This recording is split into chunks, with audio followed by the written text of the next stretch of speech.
Hi friends, welcome to நிறையாரு சேனல். இனிமேல் நானும் என் தங்கச்சியும் விளாக் போட போகிறோம். பிடிச்சிருந்தா எங்களை சப்போர்ட் பண்ணுங்கள், லைக் அண்ட் கமெண்ட் பண்ணுங்கள்.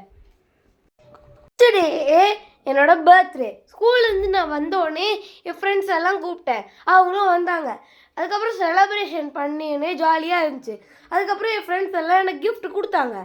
நான் அவங்களுக்கு ரிட்டன் கிஃப்ட் கொடுத்தேன். என் தங்கச்சியும் சேட்டை பண்ண அதுக்கேற்ற மாதிரி. உங்களோட சப்போர்ட் எதிர்பார்த்து இந்த வீடியோ முடிச்சுக்கிறேன். பாய்.